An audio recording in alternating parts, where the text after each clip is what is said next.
What's up? Welcome to episode 17 of Sellers Cast. My name is Andrew Maffetone. I'm Gina Milazzo. Today we are talking about using personalization to improve the customer shopping experience.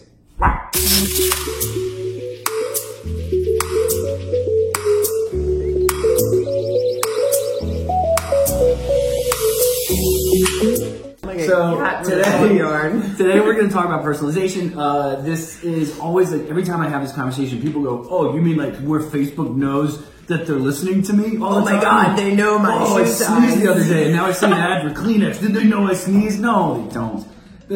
Sorry. So we're There's talking another video on that. We'll link it. Yeah, we'll talk about that one. So we're talking about personalization for different shopping experiences based on what the customer's done before, what their behaviors are, and what you can actually learn. So in different shopping experiences, different ways throughout the customer journey, you can ask them stuff, and like you can ask them anything you want. What's your birthday? What's your anniversary? What school did you go to? What's your favorite color? And then you can learn like, oh, I see that you're interested in all this stuff because of all the pages that you visited and so on. So there's different platforms out there that you can use. Of course, I'm a big fan of HubSpot. I'll probably end up preaching them, but they have a couple different tools that I like to use where essentially you can change copy, or you can change imagery, or you can change any structure. You can basically A/B test based on the person that's visiting. So, hey, you can literally have it say like, "Hey, Mike, welcome back," or you can be like, "Hey, Mike, I know you're a big fan of whatever. So you love tissues. So here's a picture of tissues." Like, you can do things like that based on the customer. Now, there's a level of creepiness. I never suggest actually putting the person's name on your site. I've been to a few sites where I like landed on the page and like, "Welcome, Andrew," and I'm like, "No," and I like close it out.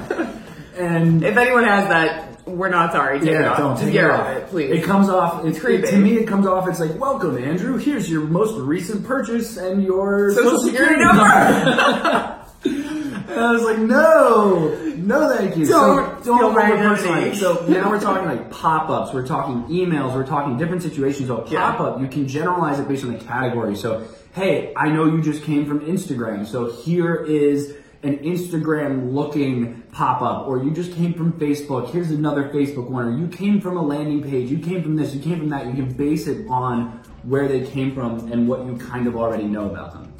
And then you have the segmentation side of it for email. So my favorite thing to do is I always ask sellers like, all right, how big of an email list do you have? And they're like, oh, it's a couple 100,000, blah, blah, blah. I'm like, all right, cool. How many segments have you been able to like break that out into? And they're like, oh, I just have a couple 100,000. And I don't know what it is with sellers. Really big though. All they really want to know is how big that list is. They don't really care about anything else. I'm like, okay, great. You have a really, really big list, but you don't know how to use it. It's the pickup truck of the e-commerce world. Exactly. Sorry, he has a pickup truck. Anyway, so let me give you an example. So someone we work with is a very large collegiate apparel seller. And one of the things that we looked at is, okay, if I'm a big fan of, I'm UCF, so Central Florida, big fan of Central Florida, and if we lost a game and I just happen to get an ad for literally the team that just beat me, I am not shopping with you ever. I'm going to be pissed, and that's just how I am. He's going to get so mad as he's like scrolling through Instagram on his But, so if you can personalize the experience, so the ad is different. It's based on the team that I like, or the emails that I get are based on the team that I like, or the pages that I see are all branded for the team that I like. And it's not overly personalized.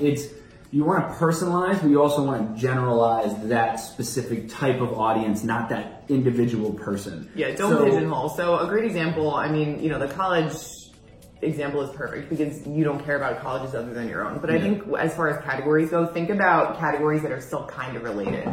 So if you sell women's clothing, you want to make sure that you're sending all of your female customers the women's clothing. Not in a gendered way or anything like that. But let's say you come out with a new men's line. I think it's okay to kind of bump it, but at the bottom, think about the hierarchy of your information. So if you think that product category could still be appealing to someone, maybe they're buying for a boyfriend, husband, whatever, you can still include that type of content in that email because it could still be relevant to them, but it shouldn't be at the top. Yeah, and if you have the correct information of the person and you want to run both, you can even test it where it's like for men and women, have men up top, women at the bottom, if I'm sending it to men, and then if it's sending to a female, flip it. And it's like, hey, I'm still running the same stuff. It's still a chance that I may get a sale from the men's line, but I'm going to cater this a little bit more to what you're more likely to shop with. Exactly. And giving people that experience, a lot of people go, oh yeah, I get it, like it's great because it's a little bit more catered to them. That makes a lot of sense. But a lot of people don't realize as well, the speed of purchase is what you really want to focus on. Like that's helping your bounce rate, that's helping your conversion rate. The faster they can purchase, the faster they can make that decision, the more likely they are to stay with you and be a customer because it's a really easy experience. No one wants to pull an arm and a leg like they're shopping for a car.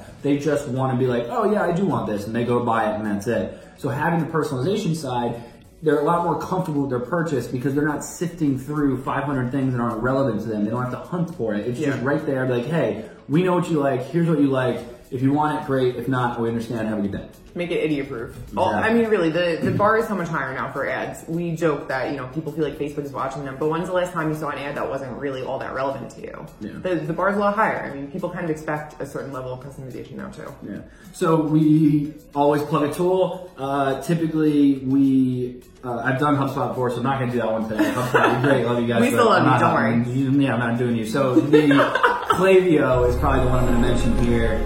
Great email software. You can segment out however you need to segment out your audience based on whatever information you can find. You have your customer profiles, but you can also create those segments and have that locked into your Facebook, which is how I love to use these. So I can basically have my live updated email list into Facebook directly from Klaviyo, so I can go, okay, let's run an ad to this segment today. Let's run an ad to this segment today. So that way I'm not just blasting out 5,000 ads to one person that's not going to care. Yeah. Love Klaviyo.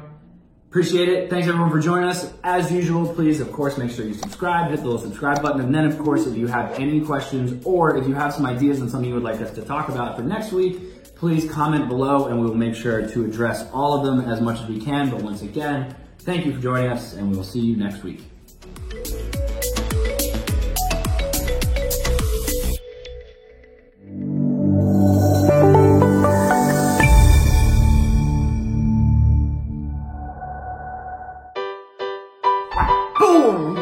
I hope we get like a cool swipe. Or maybe he does nothing and I just sit here and look ridiculous for a while.